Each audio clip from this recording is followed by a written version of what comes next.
पहा नवीन एपिसोड्स एकदम add free.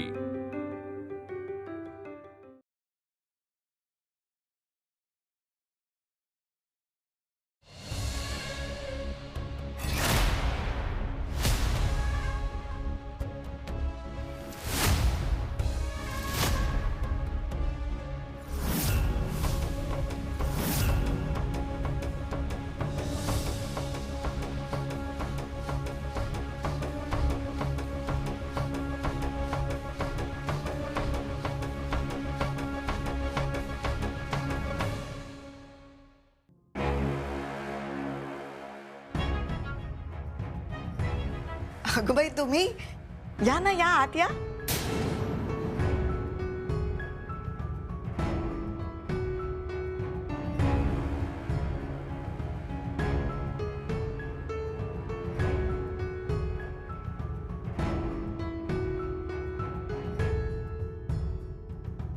बरं झालं आलात।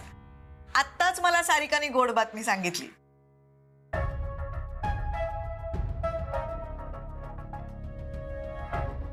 शिरा केलाय, तुम्ही तोंड गोड करा।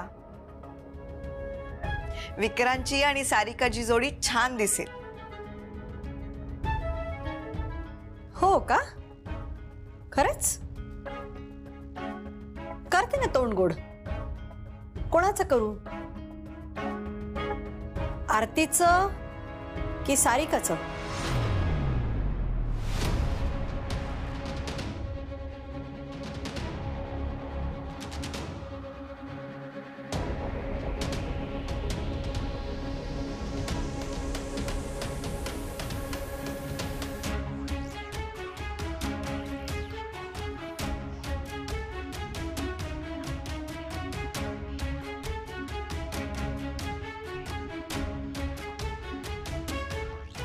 के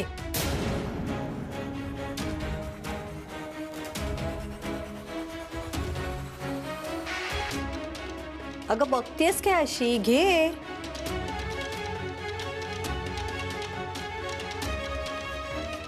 तोंड गोड करते मी तुझं।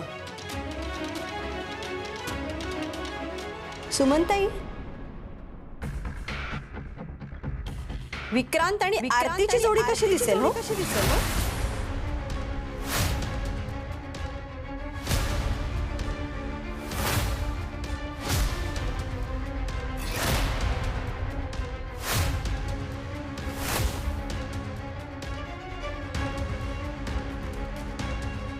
म्हणजे सारिका आणि विक्रांत पेक्षा यांची जोडी नक्कीच छान दिसेल ना? छान दिसेल ना?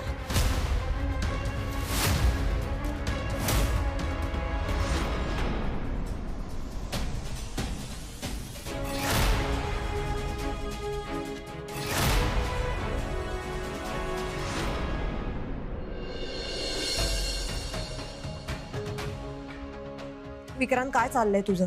तू दादावर डाऊट घेतोयस? अरे तो सांगेल का माझ्या सासऱ्यांना की तुम्ही सारिकाचं प्रपोजल घेऊन या, तेही अशा परिस्थितीत? तुला काही माहित नाहीये, तू उगाच काही बोलू नको। का नाही बोलायचं मी? तुला माहितीये ना, दादाला आरती आणि तिची फॅमिली कधीच आवडली नव्हती। हो, पण तरी तो तुझी भावना समजून घेण्याचा प्रयत्न करतोय। विक्रांत, तू या डिप्रेस्ड अवस्थेमधून बाहेर यावंस यासाठी तो किती प्रयत्न करतोय, तू बघत नाहीयेस का? असं होतं ना, मग त्यांनी असं करायलाच नको होतं। तुला माहितीये, दादाचा नेमका तेव्हा फोन आला जेव्हा बडवाईक घरी आले होते, हे विचारायला की ते आलेत का म्हणून। त्याला नेमकं कसं कळलं? कारण त्याला मी तशी कल्पना दिली होती की ते घरी येऊ शकतात। विक्रांत, काय चाललंय तुझं? दादा हे असलं घाणेरडं पॉलिटिक्स घरात करेल असं वाटूच कसं शकतं तुला? डोकं ठिकाणावर आहे का तुझं? वेदांत दादा दिवस रात्र तुझा विचार करतोय। तुला काय आणि कशी हेल्प करायला हवी ना, यासाठी त्याने 10 डॉक्टर्सला कन्सल्ट केलंय Vikrant. For the first time in his life दादा रोज रोज त्याच्या मीटिंग्स कॅन्सल करतोय तुझ्यासाठी। तू या डिप्रेशन मधून बाहेर यावंस ना यासाठी। आणि मुळात हे सगळं दादामुळे नाही, त्या सारिकामुळे होतंय. विक्रांती वेडी आहे तुझ्यासाठी. आणि तिचे पप्पा, त्यांनी हा सगळा घाट घातलाय. मी बघतेय ना रोज, माझ्या समोर तर होतंय सगळं.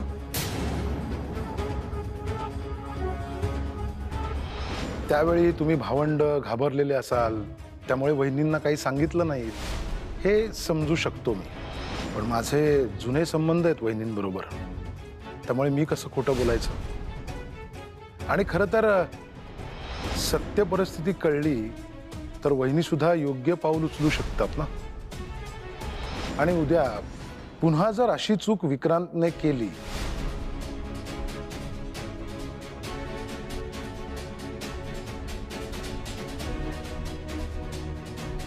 चुकलोय मी, सारख्या चुकाच करत चाललोय.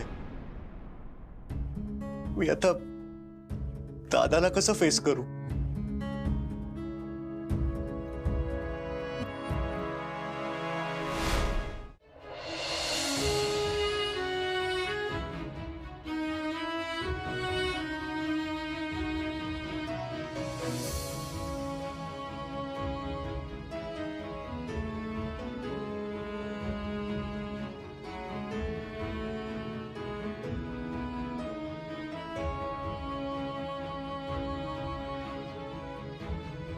दादा,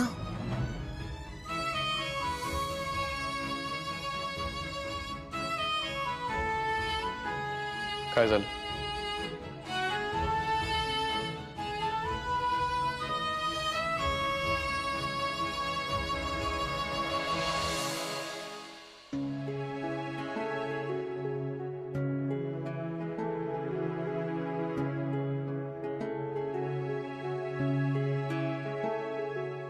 दादा,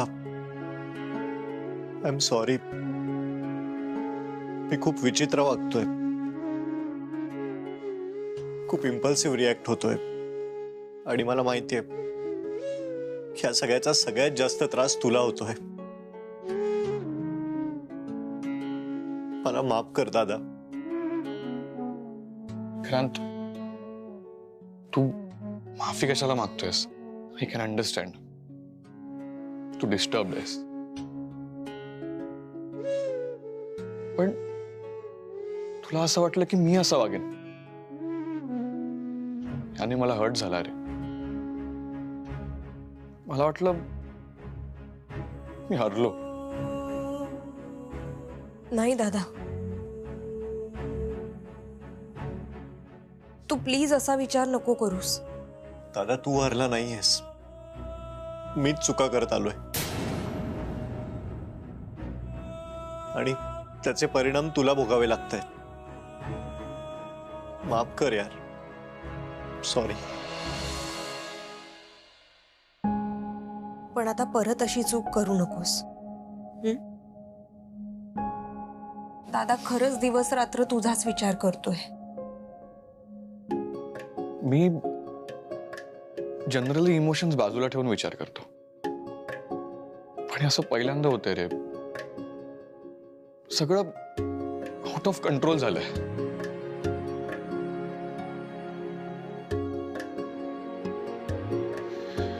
मी होऊ द्यायला नको होतं. मी आईशी बोलायला हवं होतं. आपण आता फार वेळ घ्यायला नको. आपल्या घरात असा बोला याआधी कधीच नव्हता. सगळी चूक माझी आहे. मला कळायला हवं होतं की सारिका गप्प नाही बसणार. तिने मला सांगितलं होतं की तिने तिच्या पप्पांना सांगितलंय आणि ते इथे येतील म्हणून. मलाच नाही थांबवता आलं. मला थांबवायला हवं होतं दादा. त्यांनी काय केलंय, ते काय करतायत, या गोष्टी आहेतच माझ्या मनात. आणि मी भेटेन त्यांना, बोलेन त्यांच्याशी. पण आधी आपण आईला नॉर्मल करायला हवं. आणि विक्रांत, आता तरी सावर स्वतःला. अशा चुका वारंवार करू नकोस. हो, विक्रांत, थोडा तरी ताबा ठेव आता स्वतःवर, प्लीज. दादा, आय प्रॉमिस, मी यापुढे असं नाही वागणार. मला माफ कर दादा. हवं तर मी पाया पडतो तुझे.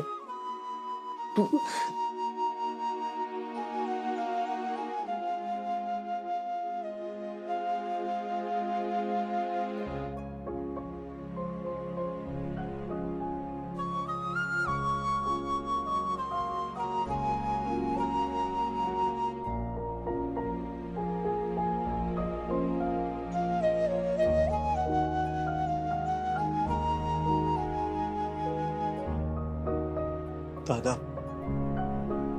आता आईला कसं समजवायचं?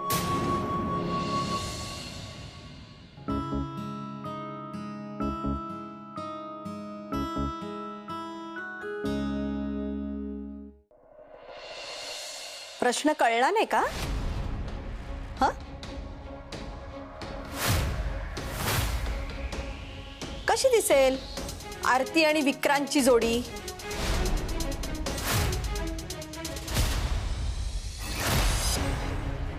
तुम्ही काय बोलताय हे?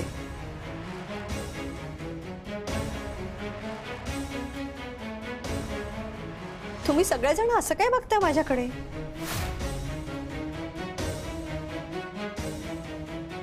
काही चुकीचं बोलतेय का मी?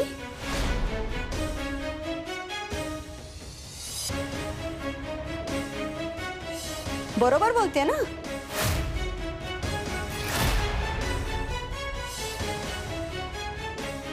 काही अनपेक्षित प्रश्न विचारला का मी?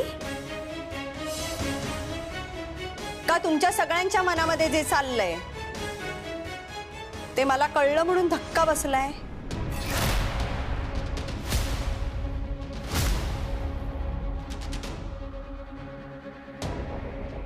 नूतनताई, अहो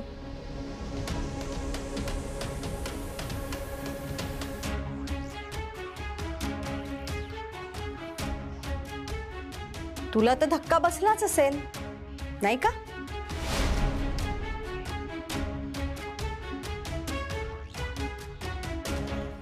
माझ्या मुलाशी लग्न करण्याचं स्वप्न बघतीयस तू, आणि ते आता मला कळलं.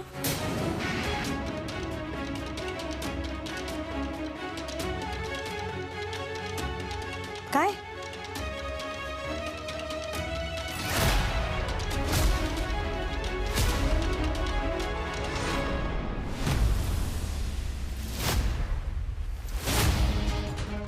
नूतनताई, काहीतरी गैरसमज झालाय.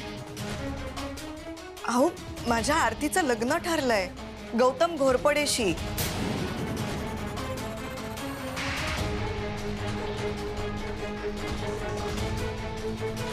आणि उलट आत्ताच ताईंनी मला सांगितलं तुमच्या विक्रांतचं आणि सारिकाचं लग्न ठरतंय ना. हो, माझ्या मनात तेच आहे. विक्रांतच्या बाबांच्या मनातही तेच होतं. पण तुमच्या मुलीच्या मनामध्ये काय आहे हे माहित नाही का तुम्हाला?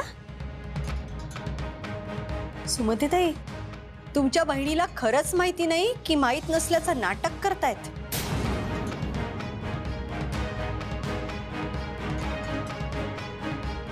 नूतनताई, मी काय म्हणते, तुम्ही बसा ना.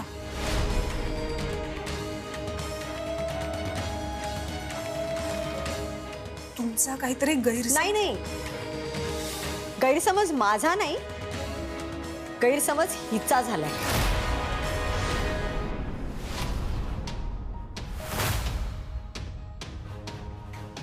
हिला वाटलं होतं वानखेडे कुटुंबातला मुलगा आहे म्हणजे ह्याच्या मागे मुलींची रांग लागली असेल.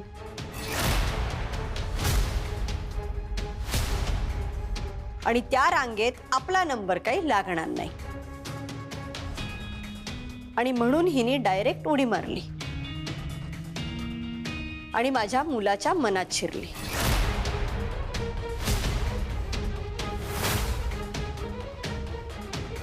तेवढं करून थांबली असती तर मी समजू शकले असते की होतं असं.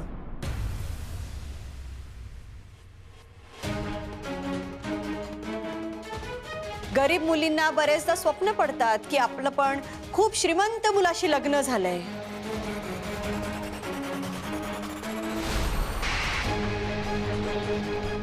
पण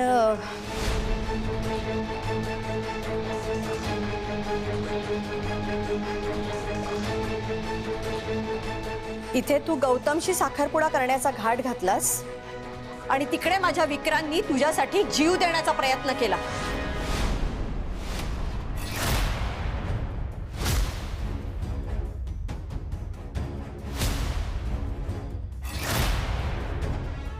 तुला तेव्हा सुद्धा वाटलं नाही का ग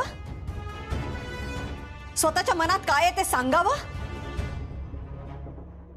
विचारा ना तुमच्या मुलीला. त्यामुळे तिचा साखरपुडा पुढे ढकलला गेला ना.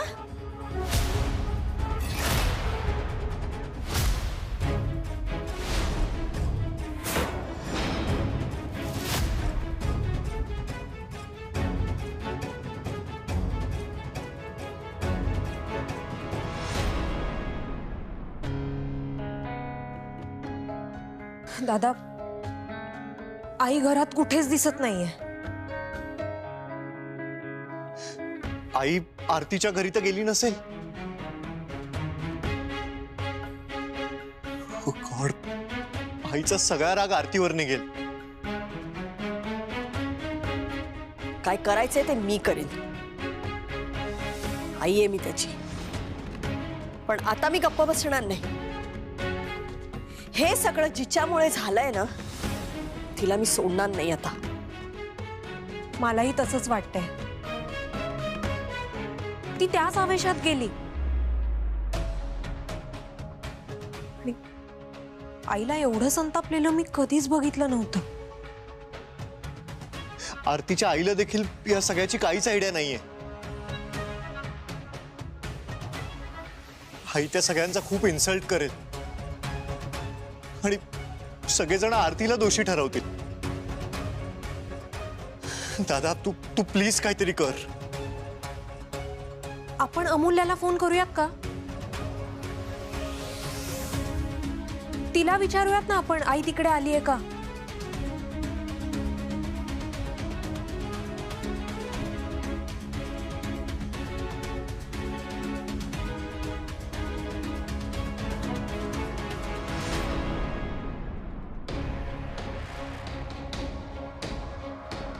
नाही पिक करत आहे. मी ट्राय करते. आरतीला पण करते.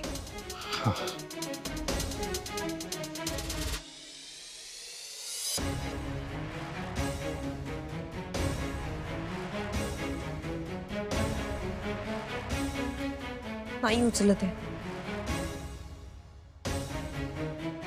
याचा अर्थ आई नक्कीच तिकडे गेलीये म्हणून दोघी फोन उचलत नाहीयेत.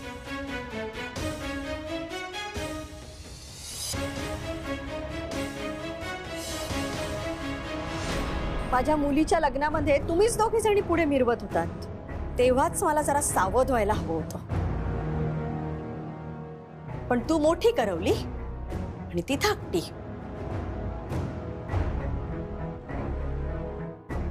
सख्खी बहीण मागे आणि ह्या दोघी पुढे पुढे.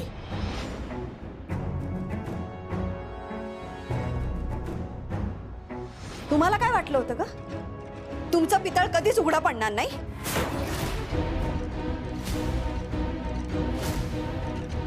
मला खरं कधीच कळणार नाही. हं?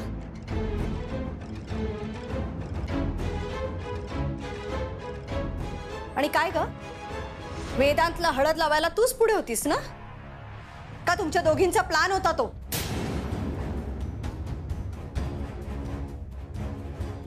नूतनताई, अहो प्रत्येक समारंभात प्रत्येक विधीत त्यांना मी पुढे राहायला सांगितलं होतं. पण तुम्हाला कुठे माहिती होतं की त्यांच्या मनामध्ये काय चाललंय?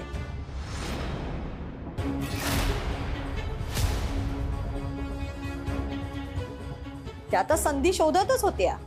नूतनताई ऐका ना, प्लीज प्लीज तुम्ही बसून घ्या ना, आपण शांतपणे. त्याची काही गरज नाहीये. माझा राग तुमच्यावर नाहीच आहे. तुमची चूक एवढीच झाली की तुम्ही मला स्पष्ट सांगितलं नाही.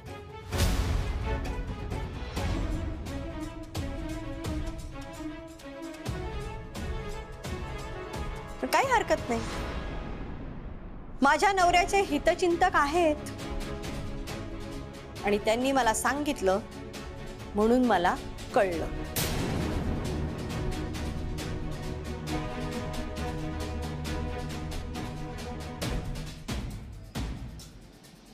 हे बघा नूतनताई, आपण खरंच शांतपणे जरा. शांतपणे? अहो इथे माझ्या मुलाचा जीव गेला असता आणि तुम्ही मला सांगताय शांतपणे बोला. कोण आहे ही? कोण अप्सरा लागून गेलीये का? अहो माझ्या मुलाच्या बाजूला बोहल्यावर उभं राहण्याची सुद्धा लायकी नाहीये हिची.